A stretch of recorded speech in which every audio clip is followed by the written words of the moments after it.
Hey guys, welcome back to another problem solving tutorial, and in this tutorial I'm going to be showing you guys how you can solve Leetcode question 1, which is just 2 sum, and it's basically just asking you to figure out whether you'll be able to reach a target given an array of numbers.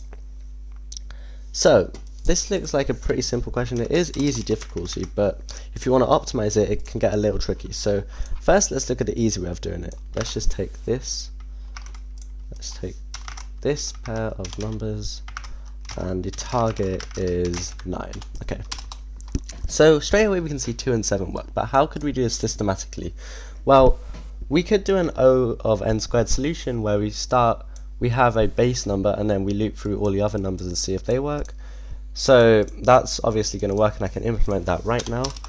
So let's just say loop through the first set, so I is not equal to nums.length. Okay, so let's say the base num is nums I, and now let's loop through the entire list again.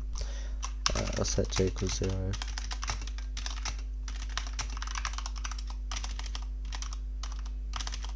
Sorry about this, but basically all I'm doing is just looping through the list twice. We have a base number which is just going to be here, and then we're just going to loop through every other item in the thing, and let's just skip if j is equal to I, because we can't be using the same number twice. Then we're going to we're just going to continue. So if you don't know what continue means, it's basically just skip this iteration of the for loop. But yeah, so we can see second num equals nums j. If base num plus second num is equal to target, then we will return true. Otherwise, we're just going to return false.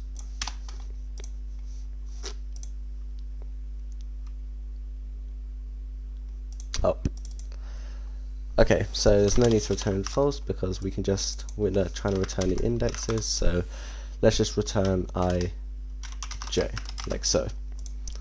Okay, and there we go. What's wrong with this? Don't have to worry about that for now. We're just going to paste that in because we can assume there's always going to be a solution. And yeah, you can see that works. However, it's really slow, and the reason for that is that this is an O of n squared solution. So let's think about what we actually just did.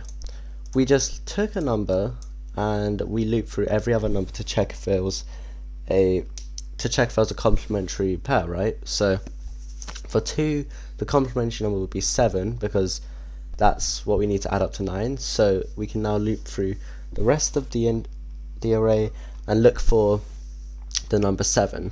Similarly with 7, the complementary number is going to be 2 because 7 plus 2 is 9. So if we can find a 2, then we know there's going to be a solution.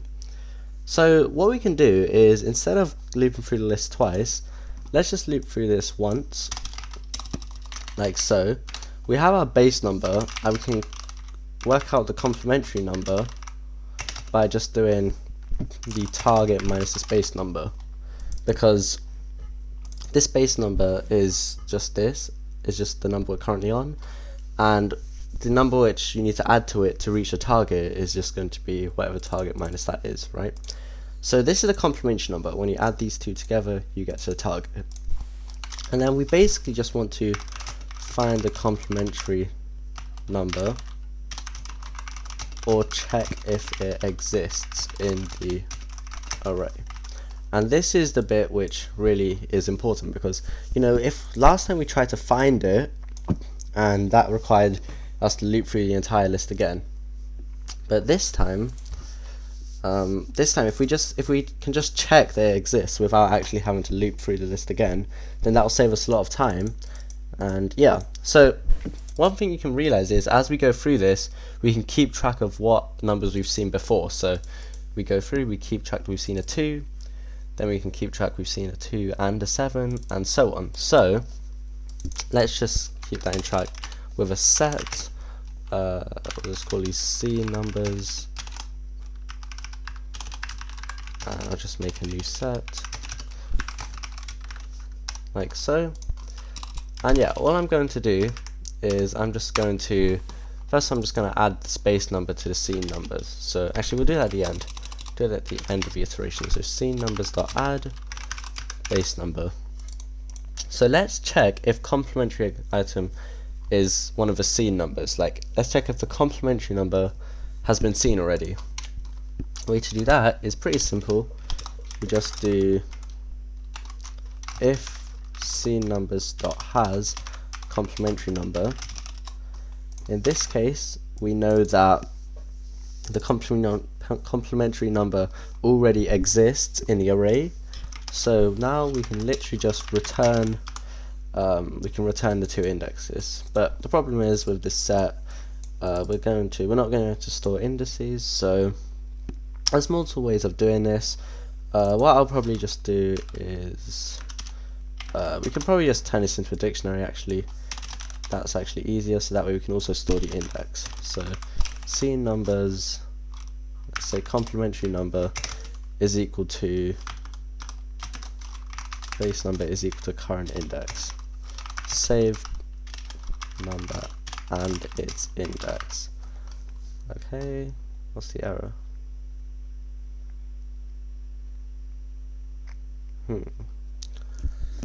What is wrong with this? I'm just gonna let that. Oh.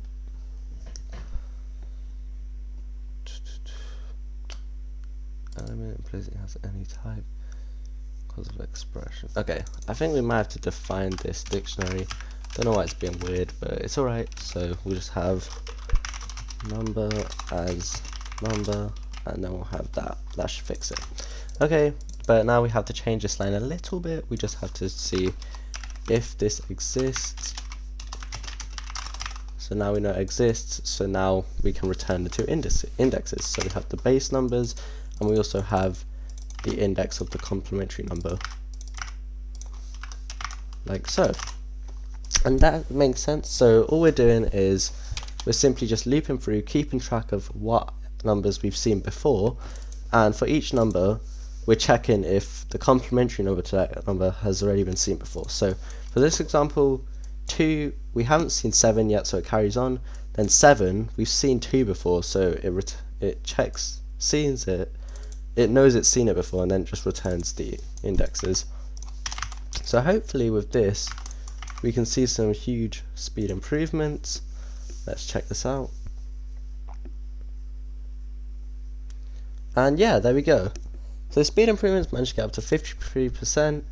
Memory is a bit worse now because we have O of n memory complexity as well, but I think it's worth it because speed is usually the one we're looking for.